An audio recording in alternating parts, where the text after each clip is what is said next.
All right, well, those are the headlines that we are tracking for you all evening on ET Now. But without any further ado, let me introduce our very first guest on the show. Anshu Kapoor, he's the head of investment management for Edelweiss Private Wealth Management. Anshu, thank you so much for taking out time and joining us today on The Money Show. To start with, Anshu, retail investors may find that, okay, my fixed deposit, the very loyal traditional investment class for a lot of Indians, which used to give 7.5%-8% return in 1 year, now has come down to a bare 5-6%, and equity is too volatile, already at record high levels, so valuations are a bit concerning. How can retail investors look beyond these two asset classes? Hi, Mobina. Good evening. Thank you for having me on your show.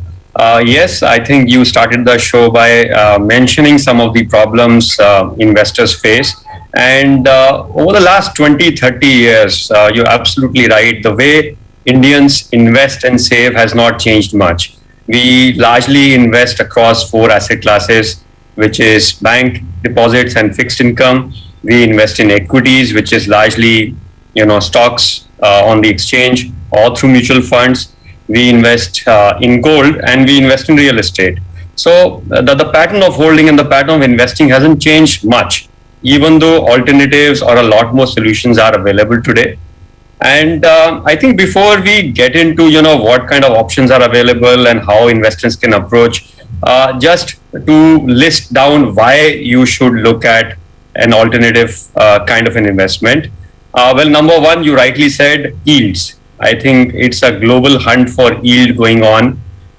Interest rates have fallen, and never before we've seen rates at such low.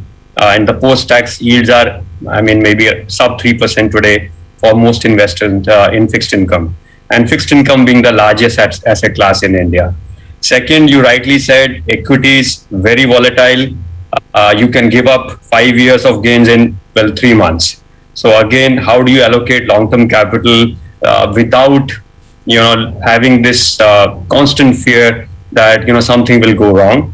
And I think the third more important piece is India is only 2% of global GDP, but still Indians and all of us invest all our money in Indian rupees and in Indian assets. So maybe there is a case to invest in 98% of the other part of GDP, right, across the world. And finally, how can you find access to opportunities which are hard to come by? For example, unlisted equities or IPOs and so on. So these are some of the cases for you to consider investing in alternatives. And I'm happy to lay out, what all possibilities are there. If you have any other questions, otherwise we can jump into this.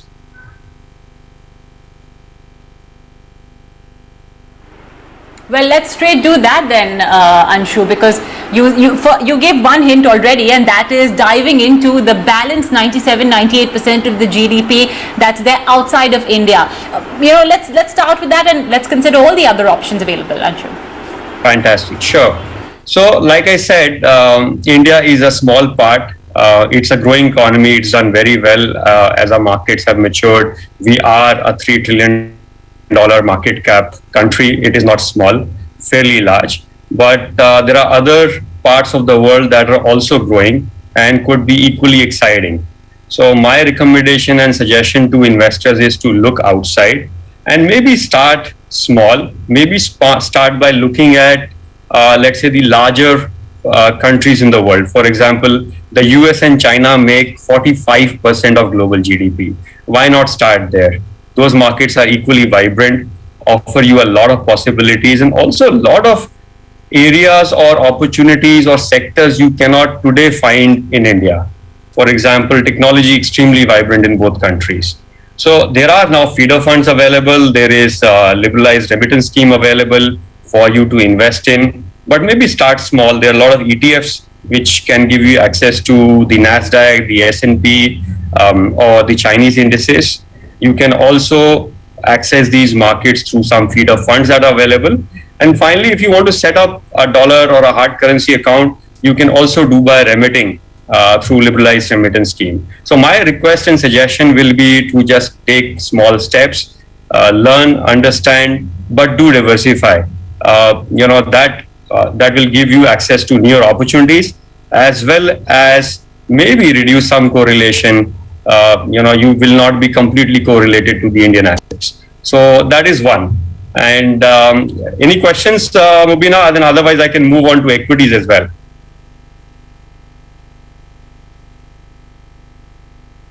Go right ahead, Anshu.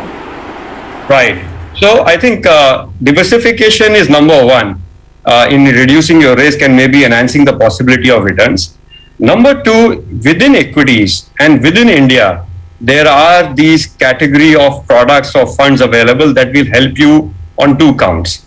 Number one is to give you access to opportunities that you do not have, right? Look at the way we invest, like I said, stocks or mutual funds in the listed markets. But how about, and this is something that I feel very strongly about, last year about $60 billion of private equity came into India, all global allocation, global funds coming to India, and they invested in the next generation companies of India, the future of India. If I were to stack all of Indian capital alongside, it will not be even 10% of that amount. So what will it take for Indian investors to be able to invest in the next generation companies of India? There are possibilities now. You can invest into late stage private equity funds, which are structured like AIFs. So that is something I highly recommend you look at.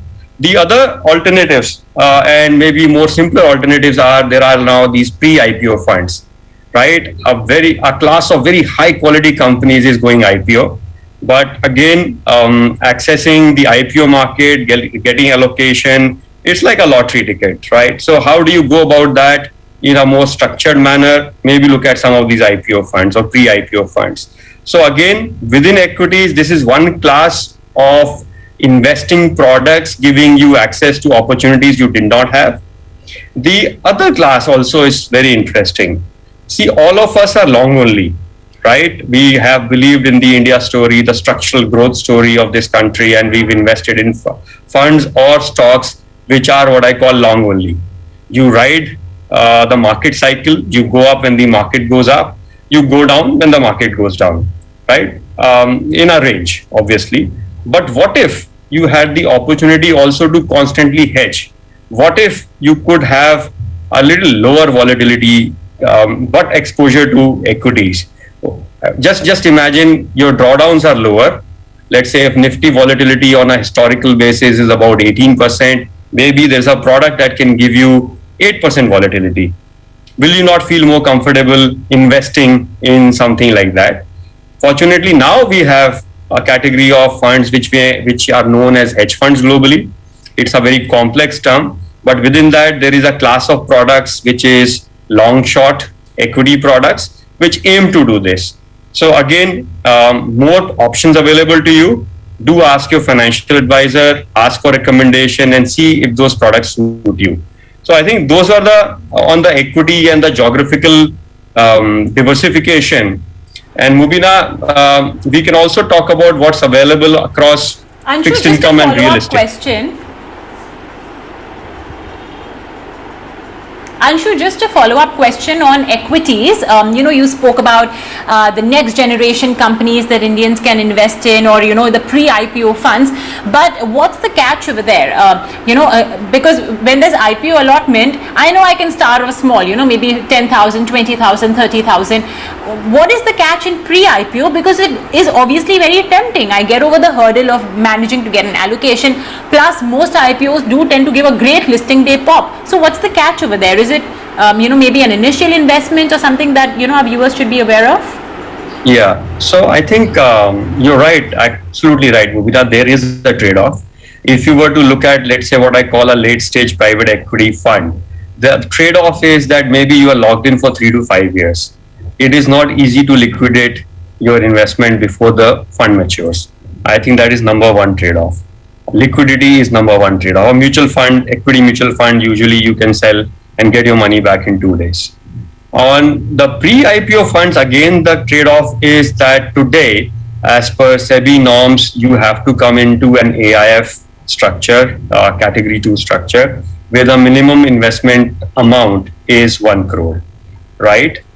if you wanted to access the pre-IPO market, which is accessing companies before they go IPO. But there are also mutual funds available today, which only do IPOs. They will apply in IPOs as a company is going IPO, and because there are mutual fund, they come under the institutional category. They have a larger chance of getting allocation. There you can invest as low as 5,000 rupees, and those products are fairly liquid. I think that is the trade-off. Liquidity is the trade-off, and lock-in is the trade-off.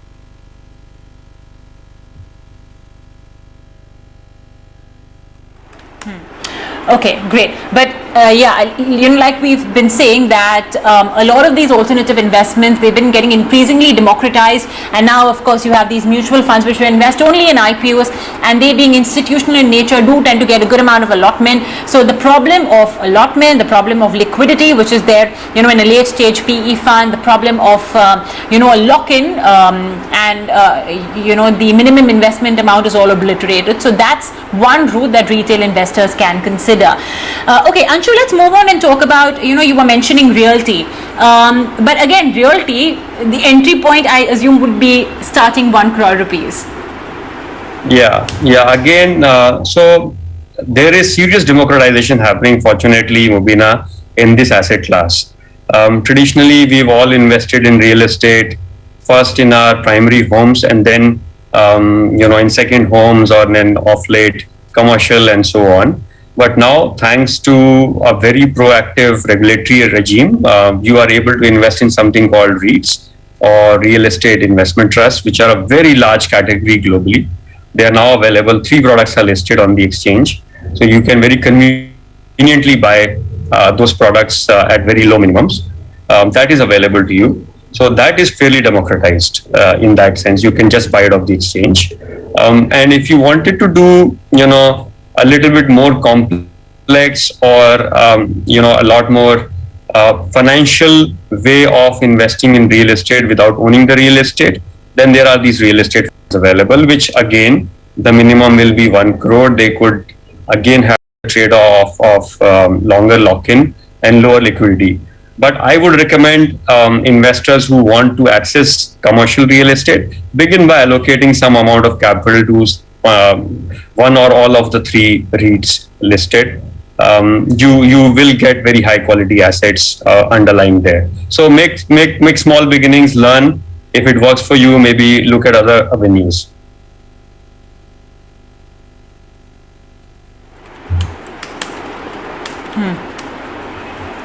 Okay, so we've discussed equities, we've discussed real estate as well, and that covers a good quantum of what we call as alternative asset classes.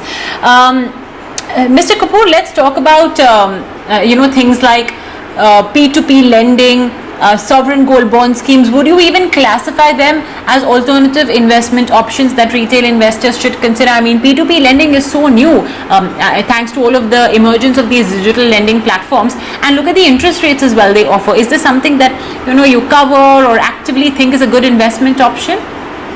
Well, given the nature of the audience of your show, Mubina, I would recommend that only opt for products or solutions which are very tightly regulated by SEBI, which come under the mutual fund structure or the AIF structure and so on. There you have a fair amount of risk control and governance kind of given to you.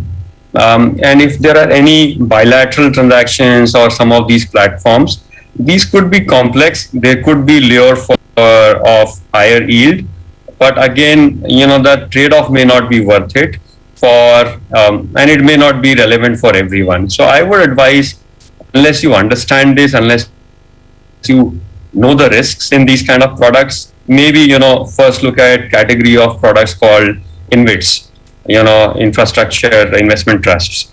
That's again a good beginning, again listed on the exchange.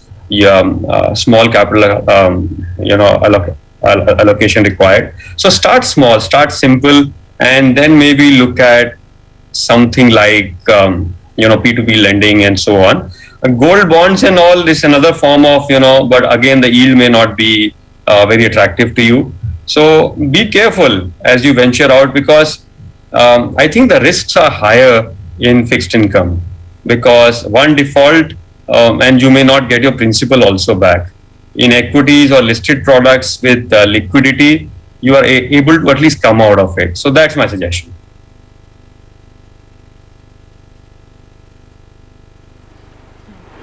Okay, excellent. So I think that's roughly just a gist of all the alternative investment classes available for you. And you know, I guess what are the parameters as well that you should look at before you decide on opting for one? I think regulation. Look at the amount of regulation, you know, around a particular asset class. And then decide on investment. If you're starting off, it's best to go for those products which are well regulated, tightly regulated. It gives a fair amount of control and, you know, lowers the risk as well. Speaking of risk, then Anshu, how would you classify the risks associated with some of these alternative investment classes that we've spoken about? Lesser than equity, equal to Indian equities, what would it be like, and what would be the suitability as well of these asset classes for different investors? Right. That's a very good question, Mubina. Thank you for asking that question. It's very relevant for customers to understand, investors to understand that, listen, return is only one parameter. Do not get blinded or, you know, too lured into the potential or the past performance and all of that.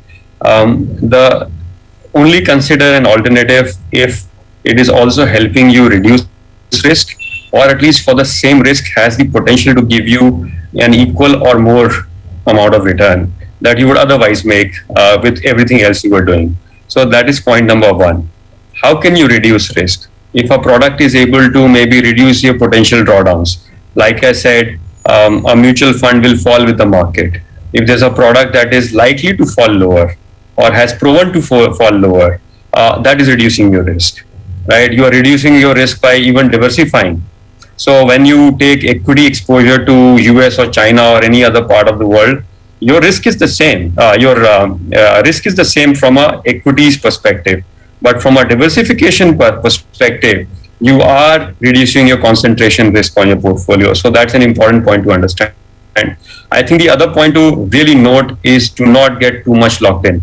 So think about how much of your portfolio can be in locked in products. Some of these products, like I said, will come with lock-ins and very low liquidity. And I think that is that's a very important rule in terms of buy what you can sell. Okay, so be clear, you know, do not have 30% of your portfolio allocated to lock-in products, for example. So have your own guardrails, have your own parameters, but I would say safety, you pointed out from a regulatory perspective, liquidity, return and risk. These should be your four parameters for you to look at some of these products. And again, each product and solution will have a different parameter. Do study those in detail.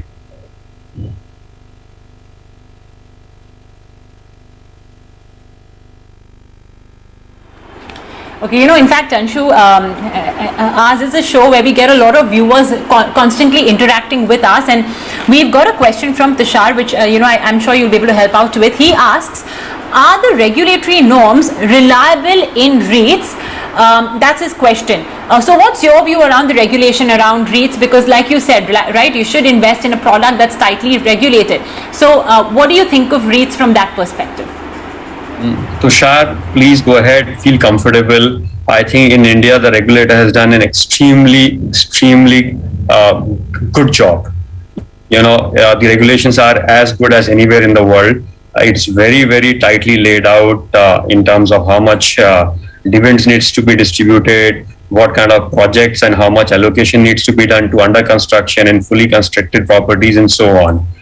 In terms of disclosure norms, again, very well laid out. So I would not hesitate in REITs. You have to although look at who is the sponsor of the REIT, what kind of assets are there. That's any other investment risk. But from a regulatory perspective, I think it is one of the best in the world. So I am very confident and very comfortable with them.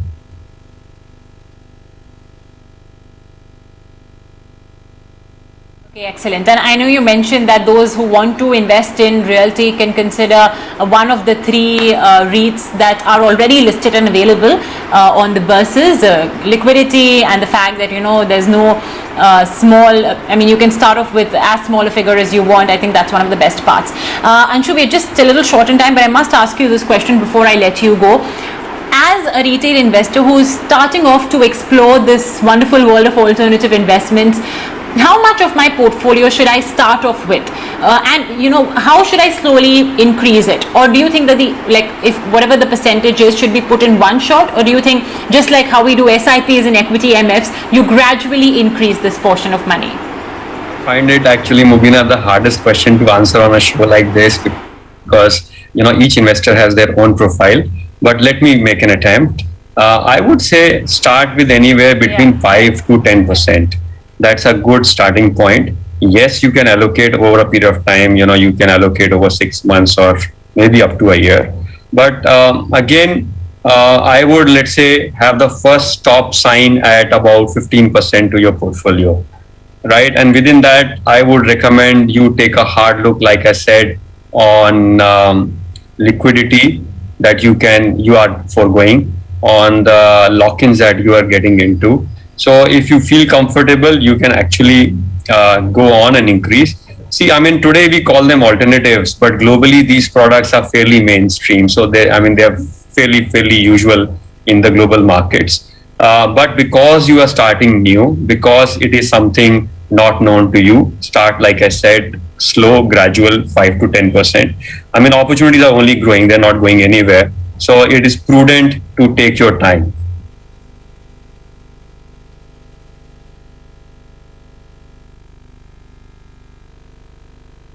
Okay, well, Anshuman, with that, we are completely out of time. Thank you so much for introducing us to this world of alternative investments, which, you know, like you said, globally, they're not really alternative. Many of them consider these as, you know, your mainstay and regular investment classes as well. But it's developing in India, like you mentioned, it's getting more democratized.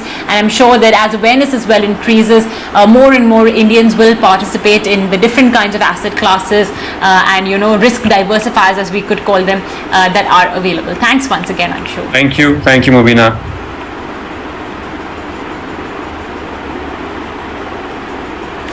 Okay, well, with that, I think we'll just slip into a very short break. But when we return in our Meet Your Fund Manager segment, we will be talking to the fund manager of the ICICI Prudential Multi-Asset Fund that invests not just in equity, not just in debt, but also does the job of investing in what we call as these alternative investment classes like gold, realty, and infrastructure as well.